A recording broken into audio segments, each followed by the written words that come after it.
There we go. I know I'm not making the PowerPoint slides big yet. I will later. A couple of announcements. One, syllabus acknowledgement. Now, technically, it's not due until Sunday. That being said, the university requires that I submit attendance on Thursday.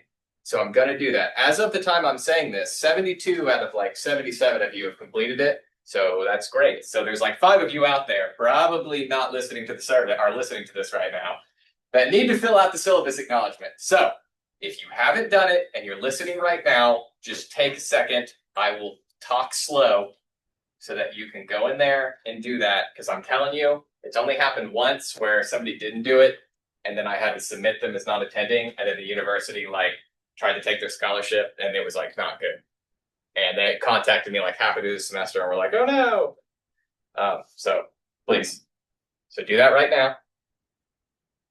Big Five. I actually pulled all the data from the people that have already done it. You don't have to have already done it. It's due Sunday as well. But we are going to talk about the Big Five data today.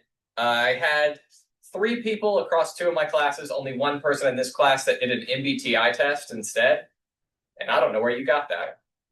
But make sure you do the Big Five. They submitted their MBTI results. I know. As soon as I saw it, I was like, I know what this is, but not what we did. So make sure you do that. Lecture question. We will do a lecture question today. I'd do it before I get into the main lecture. And you just have to make sure you answer the question by the end of the week. You can only get it by listening to this announcement, and it's free points. And then last reminder, there is no class next week, live, that is, because of Labor Day. However, there will be a recorded lecture. It's about 20 minutes long. It's about the final project, so that's what we'll be doing. Cool? Cool. Now, lucky for my Monday night students, I teach this exact same class on Thursday. Now, the way it works on Thursdays, it's 1 hour and 15 minutes, which is weird. They schedule it for 3 hours tonight, 1 hour and 15 on Thursday. That makes no sense. Makes sense to you, Jet? Exactly. It's weird. So the way the class is scheduled is I lecture for 1 hour and 15 minutes. You all get the lecture, and then Thursday they get the lecture. But here, then we go over all of our assignments in class. So you do the case study, and then we work on the case study, and the Thursday students are just thrown to the wolves. They just have to do it on their own. But not until after Labor Day. After Labor Day is when we start doing all the case studies and stuff like that. So you all are kind of off the hook, and that these first couple weeks are kind of short. Congratulations. Thank you for making the drive to people that are here in person. But we won't be going too crazy long. But I do like to start all my classes off by talking about something that happened in the news.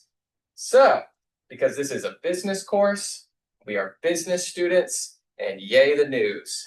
And I have found that a lot of students don't keep up with, or maybe for good reason. It's probably good for your mental psyche to not keep up with the news too much, at least as far as like Wall Street Journal and Business Insider goes. But I like to, because it's my job.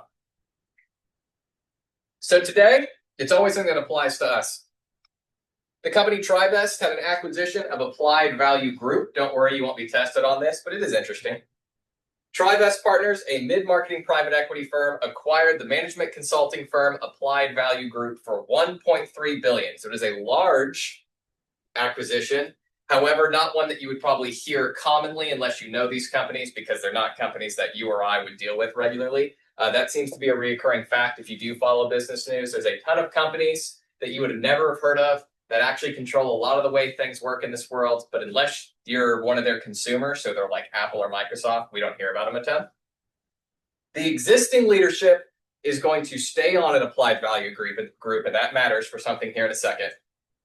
And Trivest aims to triple the firm's size within 5 years, emphasizing operational fundamentals, expansion, and global economic uncertainties. Now, I'm going to go ahead and tell you right now, this is a large acquisition. I actually talked with my wife about this because her company is about to acquire somebody else.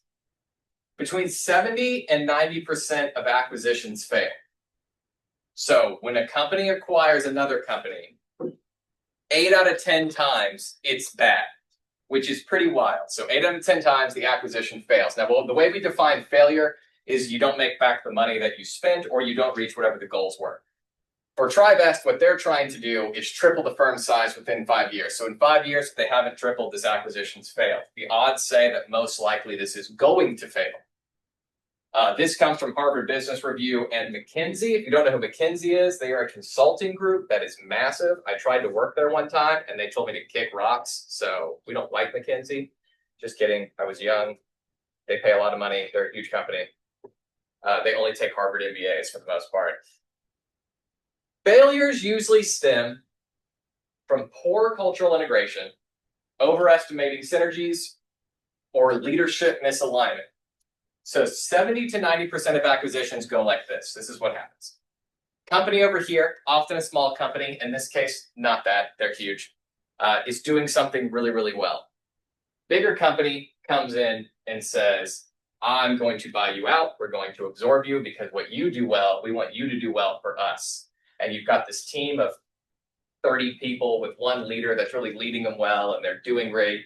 And what these big companies do is they buy the company and then they say, okay, your culture and what you guys do is cool, but now you're going to have our culture and we're going to fire your leader because we have a manager that's going to take over. These employees come in. 4 out of 5 employees that are part of an acquisition will leave the company that acquires them within the first year. So you bring these 30 people in, you're going to lose, 20 plus of them. And now all the talent that this company had and everything that they do good is gone. And that's why the acquisition fails. There's one company out there that has flipped the script on this, and that is a company called Cisco. I don't know if you guys know who Cisco is, but they may make like your router or like a lot of like the electronic cables and stuff you use. They have hands in everything, mostly networking stuff.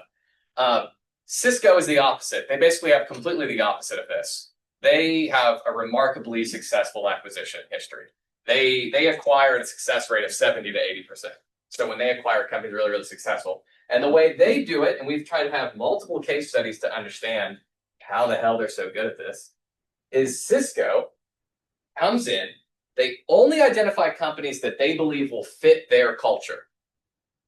They choose those companies, then they make a really strong effort to keep the leadership in place and to train that leadership to basically work for their company because they know these people. And then they have a really, really slow, polite, nice onboarding process where they're trying to, in their words, give this company tools to be more successful, not make them part of Cisco. And because of that, they've been super successful at doing it. Whereas other companies tend to come in and gut you and then take it all.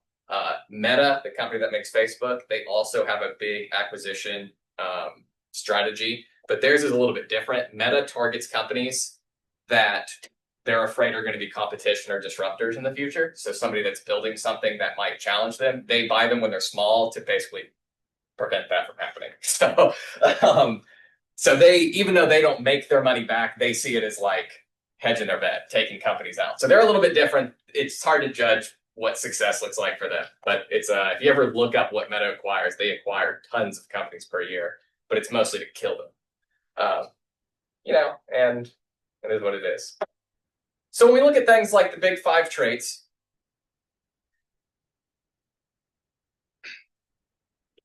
there's been a few studies recently trying to understand what it looks like from a leadership perspective to make these acquisitions work. What we have found is things like openness, conscientiousness, extroversion, all that stuff. What's probably most important is that the culture and the traits of the company you're acquiring closely align with the traits within your organization. So if you're like a big, fast-paced organization, that usually means that your leaders are really, really extroverted. They tend to be low in agreeableness. You don't want to acquire a company that tends to be led by more soft-spoken people, and that's the culture that they have. However, it seems like people that are leaders that are high in openness and high in conscientiousness tend to be the most successful when acquiring companies in general, because they're more accepting of people coming in and having different cultures than their own. And so that tends to work better at integrating them into their company. But this will be interesting. You guys won't get to see the results of this acquisition in the time of this class, unless it just goes to hell somehow in the next 3 months, but most likely not, because it takes so long to actually get this process going. You ever been a part of a company that acquires somebody or gets acquired? It is never a good thing. Like, it doesn't feel good, is what I'm saying. If you're ever part of a company that gets acquired, the immediate fear is layoffs, because acquiring a company comes in and guts you. They fire people off. So it's always scary. That's why my wife's company is a software company. So they're mostly acquiring other people, but there's always the chance they get acquired. So we have a bunch of stock in her company. And if her company ever gets acquired, all of her stock pays out. because they bought it, and then my wife doesn't have to work, so she can just be done. So that's how we hedged our bets, just in case, because they sold right before my wife started working there. So there's an odds that they, not that she would lose her job if they got acquired, but she's in a leadership position, so probably. All right, to the big five. I'm excited for this, actually. Not everybody completed the big five, and that's fine. I had an in of, I'm not going to look, we're going to do this off the dome. I'm going to say 58. Oh my gosh, I crushed it. I looked at this morning. Okay. Oh, that doesn't count. No, because there's only 57 because I have the line at the top. Okay, so I pulled everybody's results just really quickly. This isn't like complicated statistics and nothing you guys need to know, but I was interested. I always like to do this because I pulled all the results of people that have completed it. Obviously, in the big five, we have like averages, but they really vary. They're a little bit different here in America than it kind of varies like by culture, but America has like a certain big five traits that kind of average out. But it's interesting for college students because college students tend to, on average, be higher in neuroticism, so negative emotions, because you're stressed and you're here. And even though it's a personality trait, if you're in college long enough, you tend to score higher in neuroticism. You also tend to be higher in conscientiousness and higher in openness to experiences than the average culture. So far in my history of doing this, every class I've ever taught was that way. And you guys are basically that way as well. So I pulled all the data, I threw it there. And if you're curious what it looks like, we'll look at the descriptors really quick. So it's on a scale of 0 to 120. For neuroticism, the lowest we had was 37. What was really, really interesting about that is there was only like a few people at a 37. Most people were falling at that like 70 range, but really, because I had like 4 people that scored so low in the 30s, I think it skewed our results down. So you all are really closer to like 75 to 80, which is high neuroticism. So congratulations, we're a sad group. It's actually it was your lowest score on average as a group, but that's normal. Usually neuroticism is the lowest and conscientiousness is the highest. Extroversion, we're slightly above average for extroversion as a group, so yay on us. I never really know about extroversion. That one always kind of goes both ways. Openness to experiences, right at 75. That's about what we would think. Agreeableness, 88.8. So we're a fairly agreeable group. But what we like to see here, 93.6 in conscientiousness. We're a very conscientious group overall. A lot of people scored in the hundreds for conscientiousness, which is great. I don't know if you guys are data fiends, but usually I go through and I cut outliers, and that would really change these results a little bit. Everything would be stronger, but there wasn't enough people that I felt comfortable cutting outliers.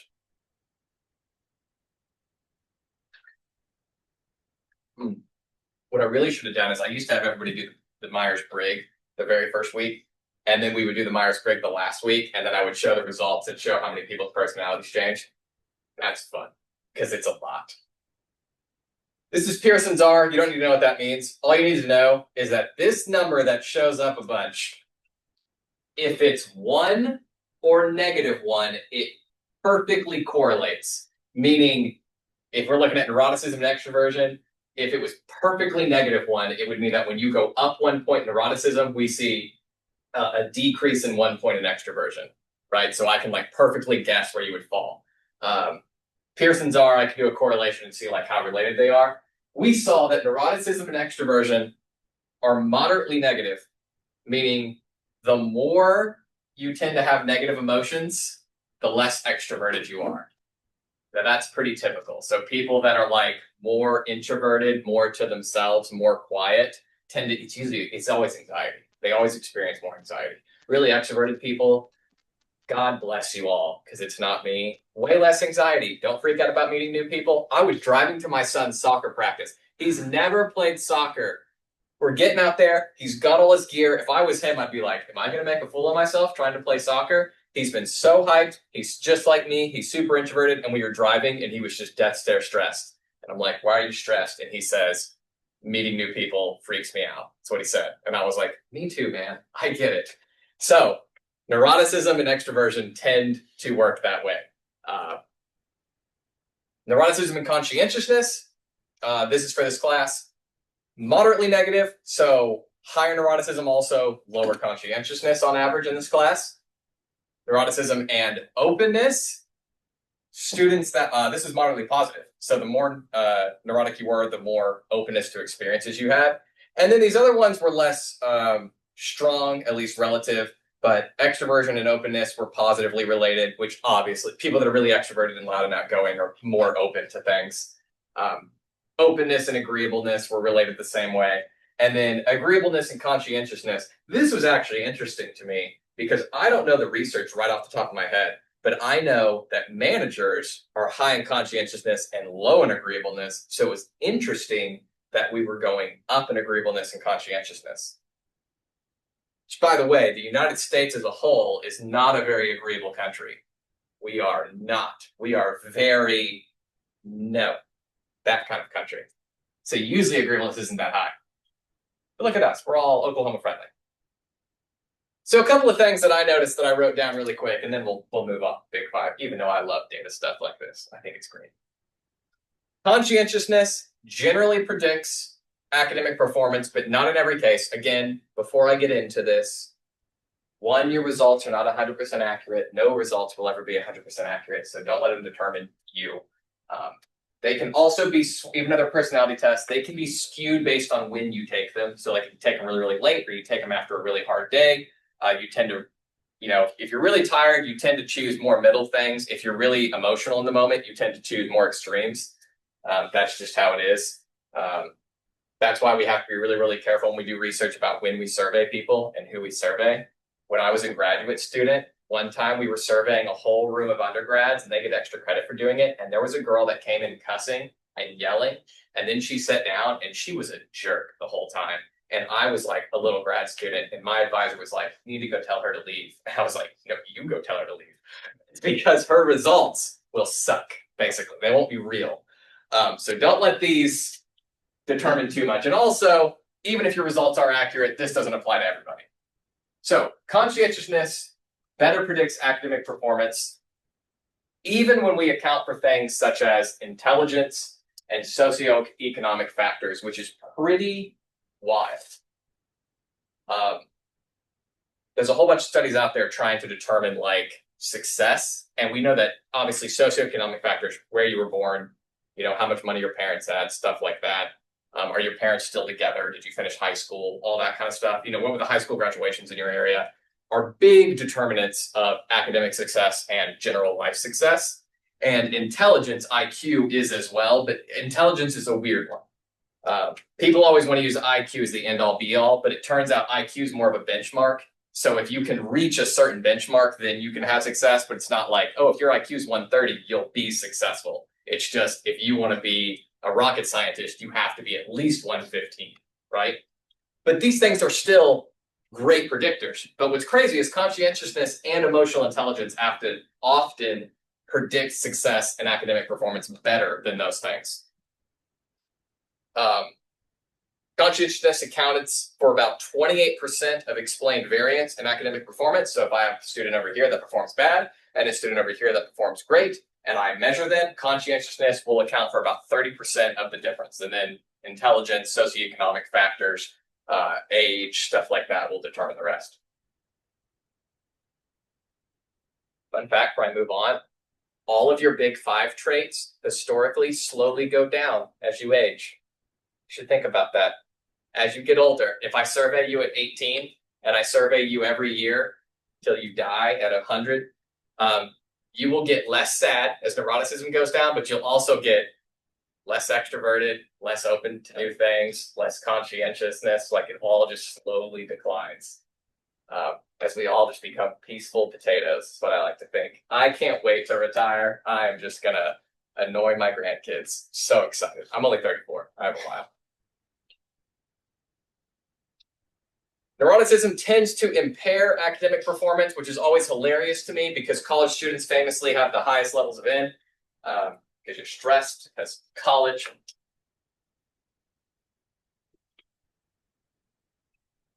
But maybe it's balanced out because of C, conscientiousness, because you also tend to have the highest levels of conscientiousness. That's just because college requires you to be here on time, do numbers and work that requires focus. I also put the citations in here. I'm not just BSing all this. I think I skipped one. I did skip one. I knew I skipped one. I skipped two. Did I skip two? I did skip two. Look at me. Stress response studies show that low N combined with high C contributes to better performance in stress management. We will talk about stress management specifically in this class, but the people that make the best firemen and police officers for working in a company that's going through a crisis like an acquisition, people that are low in N and high in C tend to be the best in those moments. If you remember, when I taught Big Five at the beginning last week, we actually taught neuroticism as emotional stability, and that's the same thing, right? When you have low neuroticism, you tend to be more even-keeled, and that's good for stress management. And then high N tends to report high openness to experience, which is really closely correlated. It was actually at 0.36, and we were, I swear I had our correlations. Yeah, 0.34. Oh my gosh, you guys are a perfect snapshot of the world. Did anything else want to talk about this one? Oh, yeah, because they tend to be more sensitive individuals, often are more imaginative and inquisitive, which is what makes you openness to experiences. So that was this class as a snapshot. At this point, I could almost copy and paste this, because if I survey normal people like the general population, half go to college, half don't, whatever, they'll fall right in line with the general population. And every time I survey college students, it's the exact same, slightly higher in N, way higher in conscientiousness, considerably. And then openness to experiences tends to be higher. You guys were you a pretty extroverted group? I can't remember now. Yeah, decently. Oh, man. You extrovert? Probably, yeah. Probably. Are you an extrovert? Not really. Jet, extrovert? Yeah, I could tell. Day one, you were right there. I love it. I like people that speak up. Extroverts save my life. It's awesome. I work with people every day. Yeah, so you have to be. So my wife works with people every way. She's super introverted. All right, make sure I'm on track here. Boom, Discord, in the news, Big Five results. Now, for those of you that are just here for the points, which, in a way, it's college. We're all just here for the points. We're going to do a lecture question really, really quick, because it pertains to the lecture we're about to have, and I want you to answer it first. If you're here in person, you don't have access to a laptop or whatever, you can answer it after class. The question won't change, and you can watch the lecture video if you forget it. But I am going to give everybody a minute to do it now. So if you come to our class, which right here, we have Management Leadership Overview. By the way, my slides look slightly different than yours, because I upload the general slides and then I add those other slides at the beginning, because I change it for every class. Management Leadership Overview. Our slides are in there. I'll add the video after the fact. If you notice, I moved our Big Five and syllabus acknowledgement down here, because that's what's due this Sunday. And the lecture question's right here. When you click that, it's going to say something like, get this week's lecture question from the lecture video, post your answer here. So that is where you are going to enter what I am saying. So if you're at home, make sure you listen to this. This is your lecture question. I'll make it nice and big. There is no right or wrong answer.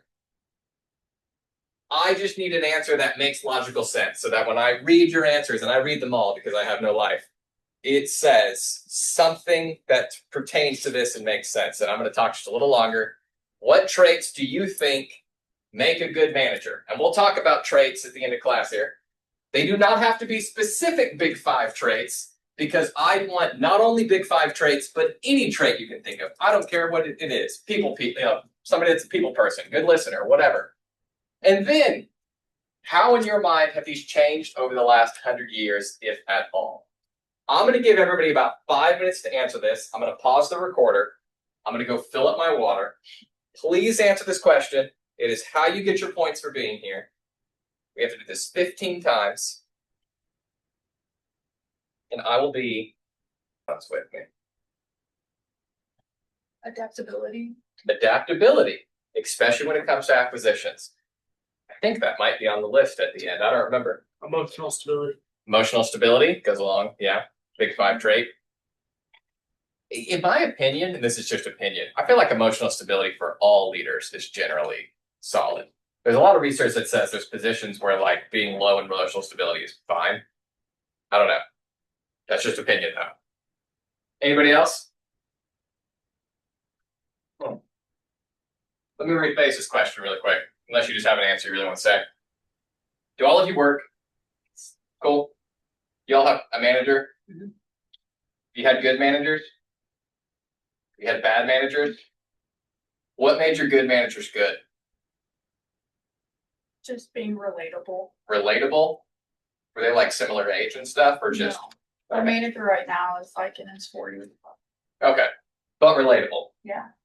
Like It's like, I don't know, seems like a normal human being, doesn't, it's like never that serious, you know what Okay. I mean? I got you. Mine is very simple. I just put communication. Good communication. Yeah, so we don't get that communication. Our manager. Funny enough, when people ask me, because apparently because of like the degree in college and stuff, people are like, "Oh, what would you say businesses mess up on the most?" And one is I say transfer of training, which we'll talk about, and the other one is upward communication, which is when people communicate up to their managers, because managers are like notorious for being hard to reach or to talk to, right? And then employees are like, "Hey, bad things are happening," and the manager's like, "Only good things happen in this company. You're wrong." Anything else? What made your managers good? Good managers are have trust in you to make good decisions and don't require you to come back all the time for authorization. So we do teach people that it's way easier to not hire somebody than to fire somebody, meaning the people you hire should be the people you trust to do the job well. If that works perfectly, all of you should feel that when you are hired, that manager is hiring you because they trust you to do the job. And then it should be exactly like that. We hire you on to do the job and then trust you to do it.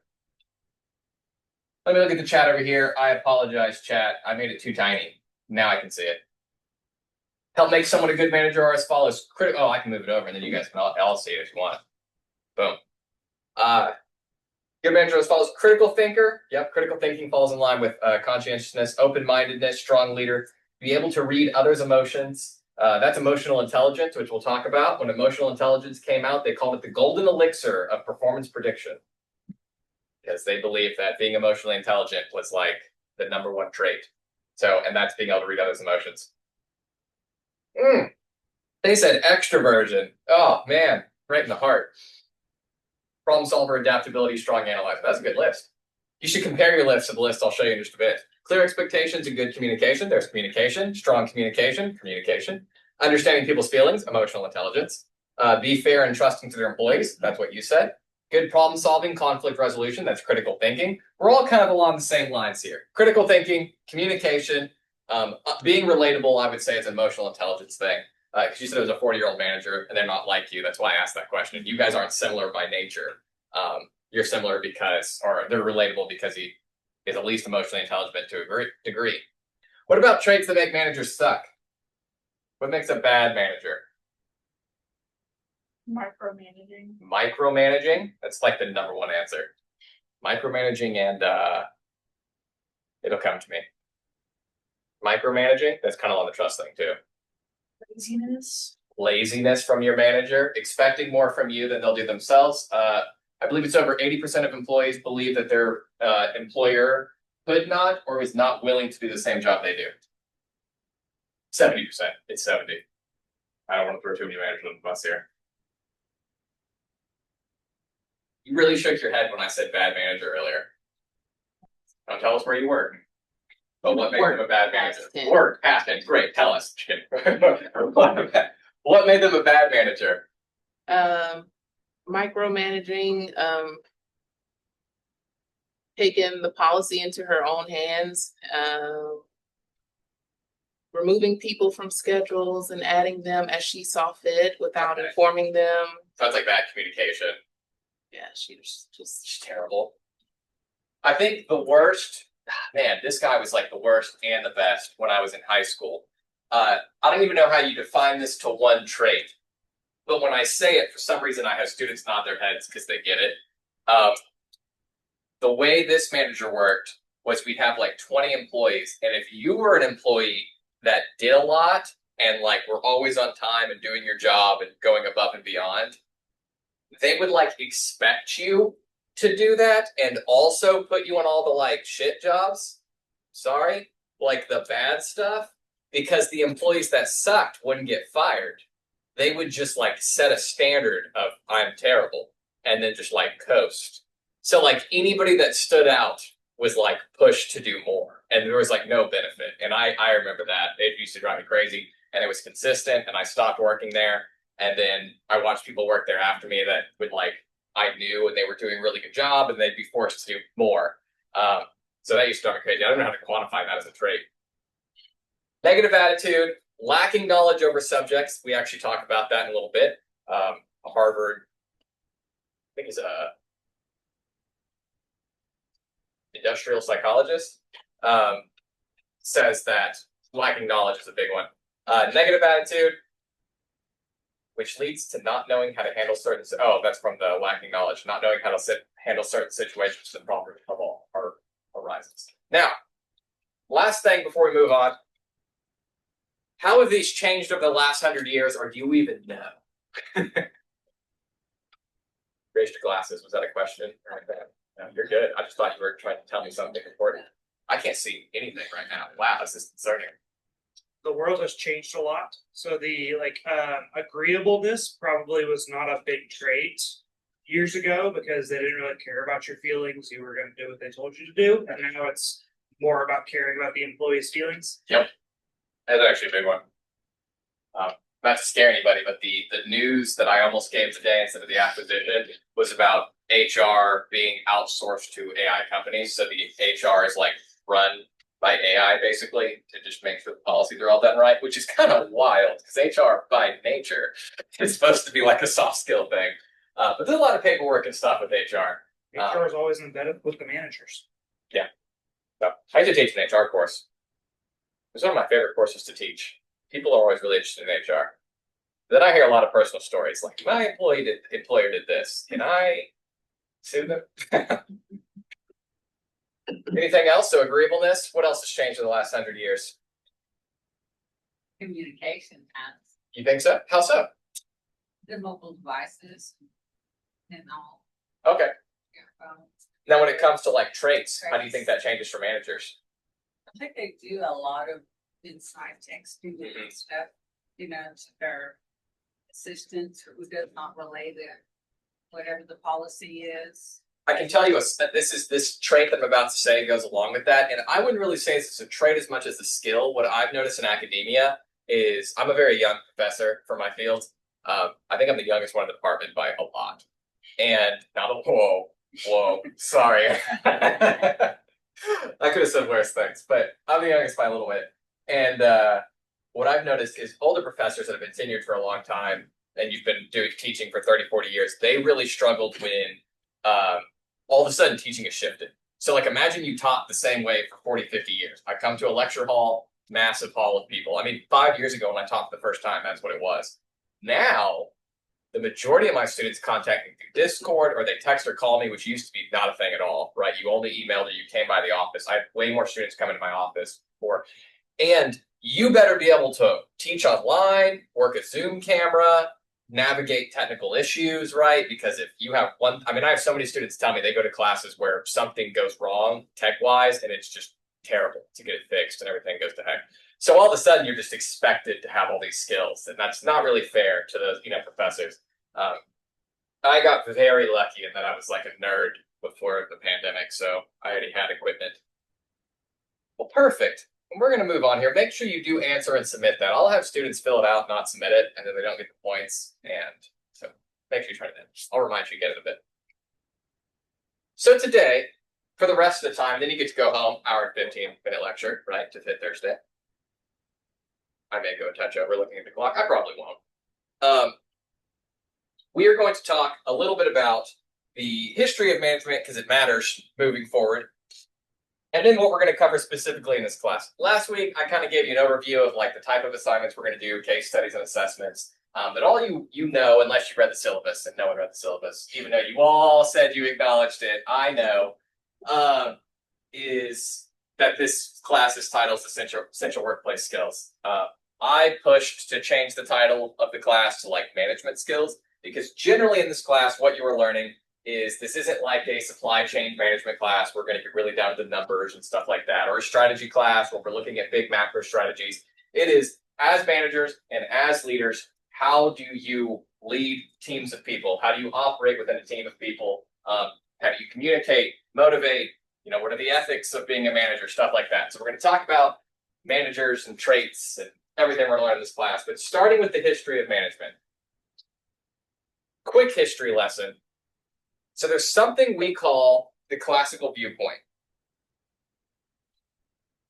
The classical viewpoint is how we viewed management 100 years ago. And you, Jet, briefly described it a little bit when you talked about the agreeableness thing. So there is someone known as Frederick Taylor, who is in infamy in management. And the Gilbrists, which we'll talk about a little bit more, less hated. But it was they pioneered what we call scientific management, emphasizing the scientific study of work methods to improve productivity and individual workers. Now, before this, things were pretty chaotic, like before the 1900s, so like way back. Being a manager was more just about being the one who had the money, and your job was to pay people to come work. And that's basically what you did. And so if you're working, Frederick Taylor owned a steel factory. So what he was basically doing is going out and being like, we need 20 men, and I'm going to hire 20 men, and they're going to come in and they're going to move steel, and we're going to briefly tell you how to move steel, or I'm going to throw you in there with somebody that already knows how to move steel, and they're going to tell you how to move steel, and that's my job. And I pay you at the end of the day, and we move steel, and that's it. Frederick Taylor was like, things aren't going good, or I think I can make things better, and he wrote what's called The Principles of Scientific Management. It's a pretty cool book, but it's definitely dated. You can read it now if you want, but it reads like a book written in 1919. That's Frederick Taylor there on the left. Is exactly what you would think he would look like. And he created the Principles of Scientific Management, which is, I'm going to scientifically study each part of a task. I'm going to carefully select the right workers that have the right abilities to do this task. I'm going to give workers the training and incentive to do the task properly. And then I'm going to use these scientific principles to plan out work methods. So you may have heard the term systematic soldiering or loafing, but this is how it worked. This is where the phrase comes from. Swing your hammer as fast as you want, as long as you don't swing it faster than the person next to you. So Frederick Taylor had a problem with loafing or systematic soldiering in his company, which the way it used to work is you didn't work for a company that constantly had jobs. If you were building a house, you may be hired to build that house, and you had a manager over you, and you were paid a daily rate. But once that house is built, you may not have a job until somebody else hires you, and maybe they will, maybe they won't. So you are automatically incentivized to make sure this takes as long as possible. Because I'm getting paid a daily rate, I need to drag this out. If I start working super fast, people around me are going to see me working super fast, and my coworkers are going to haze me and hate on me because I'm getting the job done quicker, and that's not good. So Frederick Taylor saw this and said, I'm going to put a stop to this. So one of the things he did was he's actually pioneered the idea of giving people incentives and basically saying, hey, everybody gets a bonus if they move this much. Or if you work harder than somebody else, you get a promotion and I pay you more than the people next to you. Because it used to be you work at the steel mine, everybody gets this, $1 a day or whatever. But they'll be like, you get $2 a day because I know how hard you work. So he actually, and he says this in his book, was striving to pit employees against each other because that was the way to do it. I don't need them working as a team. And then we had unions, right? I don't need them working as a team. I need them working to get the job done and working harder than the people around them for me. So he started creating incentives. He also did things like, instead of just hiring 20 dudes to come in there and pick the steel up and move it over here and do this and whatever, I'm going to get people in positions and give them jobs that are specific to their needs or to their abilities, pardon me. So if I had a super big, strong, heavy guy who can't walk across the factory very well, but he could definitely lift a steel beam off the ground and load it into the train, he doesn't need to move. I need him to stand right here. And everybody else is going to cart the steel to him, and he's going to pick it up and move it, right? So he started doing all these little things in the factory to try to like systemize this thing and make it flow better, right? And then eventually, you get people like Henry Ford that, revolutionized this with assembly lines. But this sounds so simple to you all because it's been around forever. But no one had done this really before Frederick Taylor. He also created the term a fair day's pay for a fair day's work. He created things like piece pay work, which is I'm going to pay you based on how much you do, right? So like if you're building something, you get paid per thing you build. So if I need you to build widgets, instead of just saying, I'll pay you $1 a day for every day you come in here and build widgets for me, I'll pay you 10 cents for every widget you build. So you get as much money as you can build, right? And now I'm incentivized to work faster. He also said a little scarily, in the past, man's been first, but in the future, the system must be first. Yay, Frederick Taylor. He was super hated by people, like at the time. The common man was not a fan. Now we get the Gilbreths and their motion studies. Funny fact, they had 12 kids, and Cheaper by the Dozen is based on them. Look at that, or at least inspired by them, rather, is what they said. So we got Frank and Lillian Gilbreth. They basically doubled down on what Frederick Taylor was doing. They had 12 kids, and they quickly said, this is way too many kids. This is so hard to run. I have 3 kids. Chaos. It's wild. Everybody tells me, more kids you have, the easier it gets. My wife thinks 3 kids is easy because my wife has, how many kids does siblings. How many siblings does my wife have, Jet? A lot. A lot? Good guess. 6. 6? More. 7, More. 10, More. 11, More. 13. More. 15. More. You're lying. Not lying. Like actual siblings, What does full sibling mean? like you're the same mom and dad. No. Adopted. Oh. My wife is one of 19 kids. She has Like 7 the bio. Duggars? What's up? Are they like the Duggars? That's what people ask me. They ask if she was a Duggar. She's not. She's a Smith. 7 biological, including her. And then the rest were adopted from Cambodia, China, Taiwan. I think that's it. How's Christmas? Awesome. All the colors of the rainbow. Like, my wife is a little Native American in her, so she's like a different can. I'm super white, and then we have black siblings and Asian siblings and everything, right? It's pretty cool. So she thinks this is nothing. But that's probably because her family applied a lot of these things. Her mom is basically a Lillian Gilbreth. Their house apparently ran really awesome. If you go to their house, it's pretty crazy because they kept adding on to it. So it's like a fun house up in that place. And her dad was in the military, so he wasn't even there. What a superwoman, man. He was overseas. Anyway. So they decided they were going to apply these methods to raising their 12 kids. They actually identified 17 basic motions. I'm not going to say what they all are, but it's because before Frank Gilbreth went to MIT, he owned a bricklaying company, which is pretty cool that you could do that. And they identified 7 small motions that people do in work. Now, these motions are things such as turning 180 or bending at the waist and back up. And this is literally what they did. They would have a huge pile of bricks on the ground, and they would have people taking bricks and placing them on the wall all day. Brick, wall, brick, wall. Then you would run out of bricks, and you would have to go get more bricks and bring them back and fill it back up. But he noticed that you would have to go so low to get bricks as they got closer to the ground. But the bricks at the beginning were placed faster because they were at waist height. So one of the first things he did was they installed a table. So they put the table at waist height. That way, this motion here takes way less time and effort than this motion here. That's literally what they did. They looked at little motions people do repeatedly all day and were like, how can we eliminate them or make them better? And they found this motion was faster than bending at the waist. The bricks used to be behind them. They decided we're going to put multiple tables, spread the bricks out because this motion is quicker than shuffling your feet to turn around to grab a brick.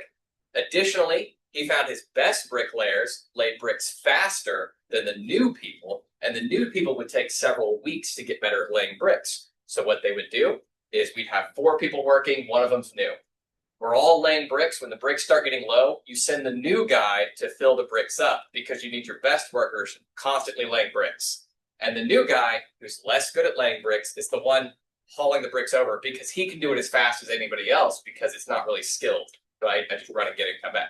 So that's what they did. They went from laying 1,000 bricks a day per person to 2,700 bricks a day within a week. So made these changes, 200% increase, right? Good on them, right? Don't you wish sometimes, like, you lived way back there, like, I make these simple changes and just be a genius, just crush it.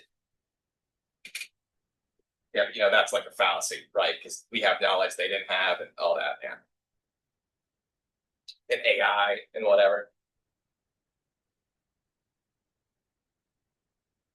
This is the last one. I'm not going to talk about it near as long as it's not as fun. And I struggle to say his name because it's French. Henry Fail? Anybody French speakers up in here? I used to set before class on YouTube and make it say it to me so that I would say it right. And then getting older, I'm like, I'm just going to give it the old college try. Henry Fail, however, he took it one step further. This is the last person I'll talk about. He was concerned with managing the total organization. So everybody else before was focused on individual employees, very macro focused. How can I make their jobs easier, motion focused, all this stuff.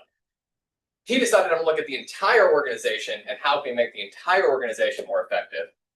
He identified the major functions of organizations as planning, what you're going to do, organizing those people, leading those people, controlling it while it's happening, and then coordinating multiple groups, even people outside your organization.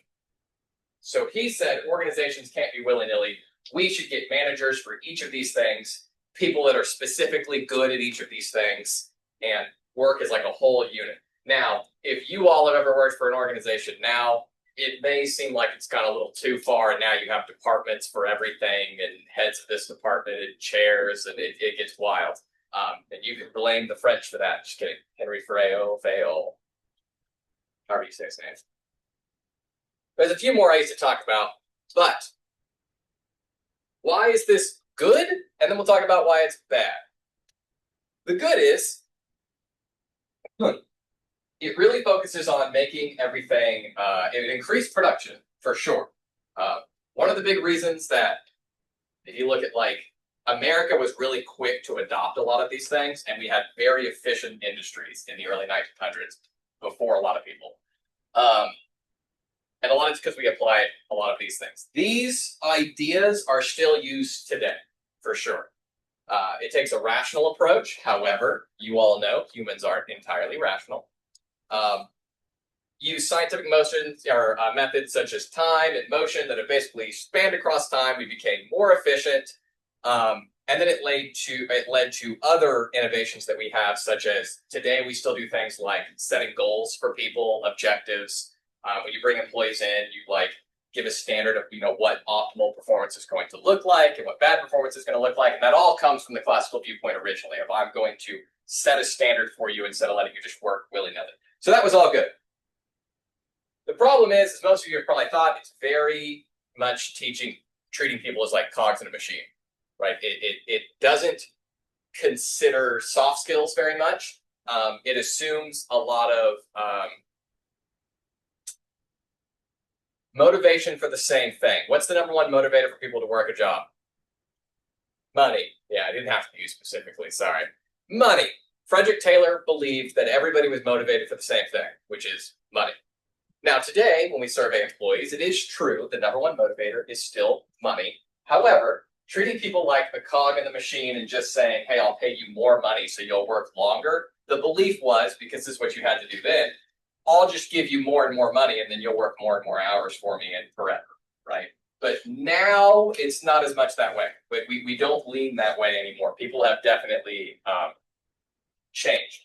So when I was in Stillwater at Oklahoma State, the majority of the businesses around there, the like entry-level employees are always college students. It used to be, and I got this from talking to business owners and surveying them, that students worked the jobs that paid the most money. So if you were a company in Stillwater offering the most money to college students, you got the most applicants, right? It is not that way anymore. One, because college students tend to be better off, so a lot of them don't need to work. But the big one was people that are working these jobs. Do you know what the number one thing they looked for in a job that they worked? Actually, there's two that are almost tied for one. When you're a college student, Stillwater, Oklahoma, working a job, what are they looking for? Flexibility, hours. Yeah, hours was one. So I don't want to work 1,000 hours, or I want to work hours that are flexible with my class schedule. And two, this one's harder. The people they work with. That's exactly it. Damn, good job. Yeah, that was exactly it. They want to like the people they work with, or work with people they know. Right? That became the number one indicator. That would have blown Frederick Taylor's mind. That would have made no. What do you mean you want to be on the same shift as John? I'm offering you double the money. Like, it would make no sense to him. It was a different time, right? You had to make money to, feed your family. So things changed. So in this class, we talk a little bit about the classical view. It's going to be tied generally to everything we do, especially when we talk about like the motivations chapter, how to motivate employees. You've got to set goals with them. You have to understand what motivates them. Putting employees in positions to use their skills to the maximum. That's all classical view stuff. But it's blended very much with what we could call like the enlightened view. And that is because of Hawthorne Electric. And this is the last real story I'll tell you here. This is Hawthorne Electric. This is also the picture that's on your it's like the learning module on Blackboard. There's a guy named Elton Mayo at Hawthorne Electric, pardon me. Hawthorne Electric was an electric company, basically. And with the classical view, they wanted to improve performance. And Elton Mayo, who's an industrial psychologist, which is basically what I am, the longer title, was hired to come in there and run a study to improve performance there. Now, he wanted to see things like the classical view of how can I make the employees here work better and harder. So the first thing he did was go into the room where everybody's working, basically a big open floor, and he was like, it's kind of dark in here. So what I'm going to do is I'm going to measure their production for a week, so we see how productive they're being. Then I'm going to make it brighter. We're going to add lights. We're going to get it way brighter in here. The idea being, if they can see better, I think they'll work faster because they'll be able to see everything they're doing. So he brightens it up, and at the end of the week, they get a measure, and production went up, just like you would think. It's brighter. So the following week, he said, now we're going to do the opposite because we're good scientists. Now you got to cut the lights. You got to make it dark. You have to go the opposite, because if light is the thing, you would expect that as it gets darker, you would produce less, right? He cut the lights, and at the end of the week, do you know what happened? Production went up again. It continued to climb, okay? So they tried to do other things. We're going to move around lunch breaks. We're going to have lunch earlier. Production went up. We're going to have lunch later. Production went up, right? We're going to give them more breaks. Production went up, right? No matter what we did, production was going up. So then that's a quantitative approach. That's where you're getting numbers. Now you have to do what's called a qualitative approach, which is talking to people with words and like figuring things out. So they started interviewing people, and people said, we're working harder because it was nice to see that management cared enough to try to make our job easier. So it didn't matter what they were doing. The employees felt that the manager cared about them enough to at least try to make life easier. I'm making it brighter in here or darker, to whatever's going to make it easier for you. And they loved it. So they worked harder because they were happy. And that was a mind-blown moment, right?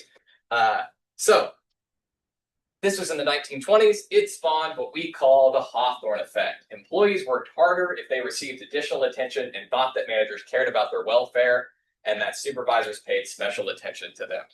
And this is what leads to the 1950s and 1960s social movement of we should treat employees good, and now we have HR programs, and it turns out that if employees are happy, they work better. And this kind of spawned this whole idea of managers should have soft skills. It's not about just putting people in the right place that have skills to do the job. It's about hiring the right people and leading them the correct way. And so this is a big moment. The Hawthorne effect, I do have to be fair, has been criticized because of the way they collected the data, which all studies from the 20s have been criticized. They didn't like it. It wasn't up to standard today. So it's been replicated. So they've had other studies that have tried to do the same thing and found similar effects. But basically, this spawned the whole thing. So that's the Hawthorne effect, which is always crazy to me. Could you imagine? They're like, oh my gosh, if we treat our employees good, whoa. But ultimately, and this may be maybe I'm a downer. It was because money. Because we treat our employees better, they make us more. They work harder. They make us money. But that ultimately was good for the world because now we have HR and stuff to protect employees. Or as you said, to be with the managers. I think you said something worse than that, but I'll say it nicer than you said it. I think you said be in bed with the managers. HR is in bed with the managers. Hey, record it. I have to specifically on my YouTube channel say that my videos are not for kids because I'll just occasionally cuss. I'm not going to have YouTube take my videos down. So as for your syllabus, for all of you that said you acknowledged the syllabus and definitely read it, students develop management and team skills, including problem solving, supportive communication, coaching, counseling, basically Hawthorne effect. Purpose and goals, students will actively learn, develop critical management, leadership, team skills in a collaborative, open environment. I did not use AI to write all this, even though it sounds like it. I want that to be clear. These are standardized. Student learning outcomes.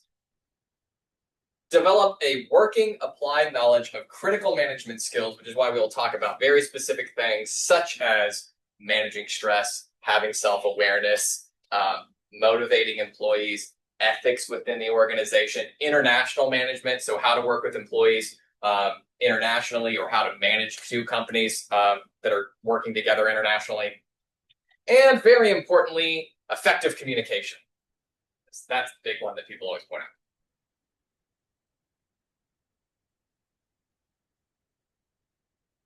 Doing good, surviving, making it. Glad you came to class. Or is she a terrible friend? You don't have to answer it. That is such a, to message your friend and be like, come to class with me. I'm not doing this. That's not how I said it. It was just to spend time together. What is it? It's a spend time together. Okay, good. I'm crushing it. It's an hour 15, right? Oh, we are not making that, but close. So let's look at some numbers here. I told you at the beginning of class last week that the majority of people at NSU go on to work for organizations within Oklahoma. And when we ask those companies, they say that students coming out of college at any university don't have enough teamwork or team skills, right? Additionally, coming out of college, you are significantly more likely to be in a manager role. And because of that, you have additional responsibilities, obviously. And managers, when we survey employees, in general, the best way to summarize it is employees don't like their managers. That's why, if I ever ask the trait question about good traits, if I ever ask bad traits, people are like, oh, bad traits. And then they tell me all sorts of stuff. So 70% of American workers strongly to somewhat enjoy working for their manager. However, 82% of I says quite, let's say quit. They also wrote that. I don't use AI. 82% of American workers would potentially quit because of a bad manager. I can double down on that and say, when I survey employees and I ask them about counterproductive work behaviors and I say, you have full anonymity to say what you want, I have to have a very particular strategy to get at their counterproductive work behaviors. When you ask people about bad things that happen in their organization, you have to ask them about the bad things they do. And that is because bad things that other people do, if they're good at it, no one sees, right? But the strategy I use to get them to talk bad about themselves is I say, what are some bad things you see at your organization? Because then they'll go off about why Becky in accounting is terrible.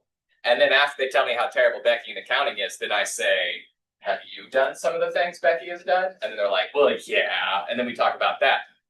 Almost every time I ask an employee, what bad things have you seen in the organization? Almost every time. Do you know what bad things they've seen? Who they come from? It is always their manager. the majority of employees report that they see their manager engage in negative behaviors or do bad things that they couldn't get away with themselves, right? We don't know if that's actually because managers do more bad things. In fact, most research would show that they do less. However, they're more in the limelight and more criticized because you are in a position of power. And with great power comes great responsibility. I just made that up. So not only 82% of American workers would potentially quit because of a bad manager, but most employees say that they see their manager do bad things as well, that they don't approve of or against company culture or against the rules. 32% said their manager actually cares about their career progression. That means about 70% believe they don't or neither agree nor disagree. We know now that when you're trying to hire employees, modern candidates, especially if they're sought after candidates, one of the things they look for in a company is career progression, and you're more likely to get employees if they believe that you care about their future. It's pretty much the reason the company got my wife, is because my wife was like climbing and she wanted a company that told her, you're not going to set in a senior management position forever. We want you to go here, here, and here, even if it's not with us, right?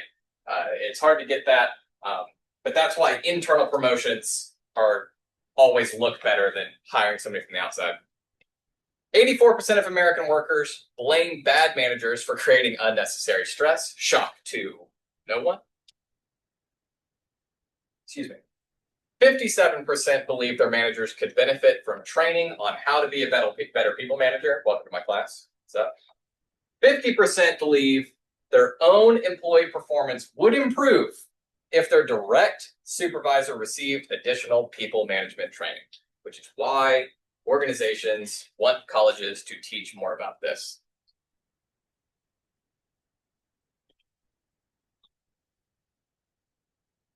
None of this is probably shocking to anybody, right? Good.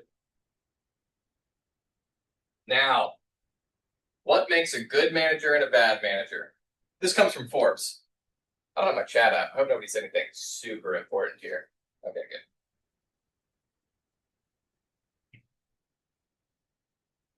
So a Forbes study, they surveyed 4,200 respondents. It was almost a perfect mix of employees and managers. I really think good science would be separating the two and publishing them separately or saying there was no difference. They didn't do that. 4,200 people, and they asked them, what makes a good manager? What makes a bad manager? On the page. There we go. Good managers. Strong work ethic. I believe you said lazy, right? If they're lazy, bad. Strong work ethic, honest, sense of humor, confident, positive attitude, good decisions, gave recognition when recognition was due, passionate about their work, knowledgeable, and had a grasp of the whole business. Basically, we can pretty simply summarize this, and a lot of you all touched on this. I was actually shocked that communication in no way is really in here, is it? Good decisions. Yeah, I really wouldn't say communication's in here. That's actually shocking to me. Huh. Maybe it's how they define traits. Anyway, basically it comes down to, I would say, two things. We like people that are personable, that we like and like us, right? And then skilled. They're good at the job. That's what people want. We want a manager that is capable or a good person. And if you've talked with people, they'll tell you the same thing. A lot of times people have a manager that they really, really like as a good person, but they'll be like, they're terrible. I love them though, right? Or people will put up with a bad manager because they're so good at their job, right? They're just so efficient. But obviously the best is when there's a marriage between the two. And then we have bad managers. Talks down to people. Poor communication. I guess there's communication. See, that's weird to me. There's not a bleed over. Micromanaging. Boom. Create hostile teams. Lack of accountability. I can tell you surveying people and doing interviews with people, not surveying. The accountability one's big. Out of touch, quotes. Pushy, lazy, inept, annoying, or mean. These are the traits that make a bad manager, according to employees. So what we are attempting here I can't teach you how to have a grasp of your business because it depends on what organization you're going into. However, people skills and soft skills are a big one. Knowing how to deal with people, there's very few little traits and things you can do. If you ever get your MBA, there's certain classes where they go above and beyond with this, even how to shake someone's hand 3 different ways, stuff like that, which is pretty weird. But generally, it boils down to these 3 things that we want to focus on. And in this class, we'll focus a lot on the human skills side of things as we can. This comes from Robert Katz, 1970s researcher out of Harvard, I think. It's always out of Harvard. Harvard Business College was way ahead of everybody in the early 1900s. Now they're panning out a little bit. He found that successful managers fall into these 3 categories, or have these 3 skills, pardon me. 1, they have technical skills. That is the idea of having, being proficient in their job. They have job-specific knowledge. When we talk about power, which we will in week 4 or 5, I think, we talk about the 5 types of power. One of the types of power is called expert power, which is you have power in your organization and over people because you are purely good at it. You know what you're doing. You have great technical skills. Conceptual power, the ability to think analytically. This is what we would think of as critical thinking. View the organization as a whole. These are people that are very macro skilled, which to be a manager, that's the whole point, is managing people or things. And then the human skills, the soft skills, ability to work well in cooperation with others to get things done, the ability to motivate, to inspire trust, to communicate with others. There was a pretty cool study that I wish I could remember the person's name, but they had a really unique opportunity. And that is, CEOs are famously hard to get data on because they don't sit still and they don't let you talk to them. So it's hard to get good data on CEOs. But there was a researcher, probably out of Harvard, I don't even know that, who got to follow multiple Fortune 500 CEOs with basically a pen and pad and just be a fly on the wall everywhere they went and just write down stuff about them. And he was trying to figure out how are they so successful, these great CEOs. And one of the things he wrote is that if their schedule is not completely full, it is filled in for them as the day goes on, and no CEO he followed ever had any break in time. And the vast majority of their communication and work was verbally done between them and someone else with no pens, no papers, no computers, no nothing being written down, nothing. It was people coming up to them and talking to them face to face. And he would follow CEOs around and be the majority of the time, it was just them having someone come up to them and then just having to verbally address something with that person. And that was basically their job, just nonstop that. So that is why the soft skills matter. Something really fun before I talk about this course. Do you guys know what the dark triad is, the personality traits? We talked about the good personality traits, right? And we're going to talk about the bad personality traits soon when we do self-awareness. The bad personality traits are Machiavellianism, which is manipulation, psychopathy, which is not having emotions, and narcissism. So, thinking I'm the one. There's also another one that may become one of the dark triad, which then it wouldn't be a triad, called sadism, which is desiring pain in others. But no, they're all viewed as negative. Do you know which one is correlated with CEO success? Which one? The manipulation one? No. Oh. Machiavellianism. Yeah. Funny about Machiavellianism, it's named after the person who found it. What a messed up thing to do. To discover it and be named after myself, Machiavellian. It is narcissism. When I was at Oklahoma State, Frederico Ames, who's a professor there, did a study on narcissism in CEOs and found that CEOs that were high in narcissism had the most successful companies over time. They would do better. There's a very easy reason for that. Narcissism is wanting people to view you as successful and the person, right? When you're the CEO, the company is your reputation. When you are the CEO of a company, you look good if the company's good. It is a direct reflection of you. So CEOs that are narcissists have a really strong incentive to make sure the company's good because that looks good for them, right? So there you go. A la Jerry Jones of the Dallas Cowboys, if anybody's following that chaos. I love it. I'm a nerd for it. Every day I wake up to see if Micah Parsons has signed that contract. And only half of you know what I'm talking about. All right, so in this course, we will talk about self-awareness. We actually do that after next week. We do self-awareness. I'll talk about the big five a little bit because that's why you all took the big five. It's like a self-awareness thing. People don't know a lot about themselves, but to understand your skills and your capabilities and to better relate to others, emotional intelligence require you to be very self-aware. We actually talk about the dark triad a little bit more than we spend a lot of time talking about motivation because as managers, that's like half your job. Motivation is what the majority of you will spend a lot of your time trying to do is motivate employees, unless you work in a field with very, very high qualified and skilled employees. They used to teach us that in academia, that's what being like a dean is because you have all these doctor faculty working for you that don't need to be motivated. They just want to be left alone to do their research. That is BS. Just try to ask all the professors to turn their syllabuses in. Never. Got to be motivated to do it. Stress management. So how to manage your own stress, how to manage others. We'll also talk about time management at that point, time management for your employees and time management for yourself. Then we have a fun week on negotiations. I like that. Pretty much every interaction you have with a person is a negotiation to a degree, even if it's not like an official buying a car negotiation or signing a contract negotiation. He will sign once he feels how close he is to the tag.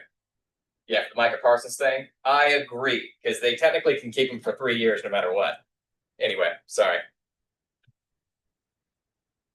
So negotiations week, we'll talk about how to have win-win negotiations and why when you're negotiating with your employees, the majority of the time, it's better that you don't win the negotiation, that you both win the negotiation. It's like the old saying that you can never win an argument with your wife. You can only lose an argument with your wife. That's a sexist statement, by the way. It goes both ways. But the idea is if one person's winning, the other person in the marriage has to be losing, and that's bad, right? You should both be winning. So that's what we talk about in this class is when negotiations tend to be win-lose, when they need to be win-win, and how to find those answers. And you can honestly make a great living if you're really, really good at closing deals and finding something to make both parties happy. Then we'll talk about empowering and engaging, which is kind of this idea of trust that you brought up earlier, how to make employees feel empowered, how to make them feel engaged. Then we'll talk a little bit about international management and globalization because it's more applicable now than ever because most companies have some sort of global aspect to them, especially as we've moved more digital. I know that some of my students sometimes aren't even in the United States. So that's just I forgot. Then we'll talk about conflict and conflict management and good conflict, how having no conflict is just as bad as having bad conflict because companies that aren't having any conflict at all aren't discussing. So we'll talk about conflict. And then we'll end by talking about ethics and ethics as a manager and running a company and all of that jazz. That's basically the general gist. There are 10 chapters in the textbook, plus I have 2 additional chapters that I give you all. And that's what we'll be covering. Every week after next week, we'll go through each thing. And then class is a little bit busier because we have this week, next week's Labor Day, nothing. And then we come back and I got a lecture and then we got to go through cases and all that stuff. Cool? Cool. Now, I will end before I talk about all that jazz. Okay, good. I will end by telling you one more quick story when it comes to where we've come as managers in society, basically, and then we'll basically be out of here. So I told you the stories about Frederick Taylor and systematic and how he believed everybody was motivated for money alone, right? And then we had Hawthorne Electric where they're like, hey, people matter. And now, as managers, we're trying to manage employees that are like ever changing. Like I'll tell you right now, I came to NSU because I graduated from Oklahoma State. It's an R1 university, and I'm mostly a researcher, like when I graduated. So typically researchers go to researching schools, and NSU is a balanced school. We do teaching and research. But I came here because money wasn't my biggest motivation or publishing a bunch of research. It was that my family's here. NSU has a great culture. Everybody's super nice here.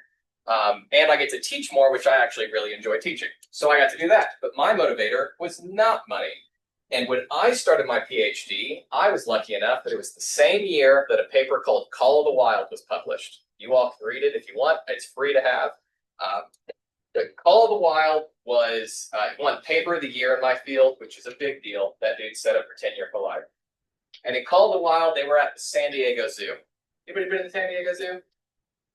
It's supposed to be great. Everybody I've ever met that goes there says it sucks. I don't know if that's true. Not bashing the San Diego Zoo. I said I heard a guy say that. But they went to San Diego Zoo because they wanted to study zookeepers. Now, zookeepers is famously one of the worst jobs you can have. They are not paid a lot of money, which is crazy because you got to be pretty qualified. Zookeepers are not paid a lot of money. Their hours suck because you're working with live animals, so you're kind of on their schedule. It can be dangerous. It's dirty. Often the living conditions aren't good because zoos require a lot of space. So even if they're attached to a town, like we have an Oklahoma City Zoo and a Tulsa Zoo, if you've ever been to them, they're detached from the city because they require so much space and they can be loud with animals and stuff. So zookeepers have like a terrible life. And they went down and they surveyed the zookeepers that aren't making good money. They don't have good hours. They're not doing, basically everything that Frederick Taylor would say that they should want, and surveyed them. And they have remarkably high levels of job satisfaction and happiness. It's so contrary to everything else in management. It is so backwards from everything we teach. Terrible everything, super happy to be there, just love it.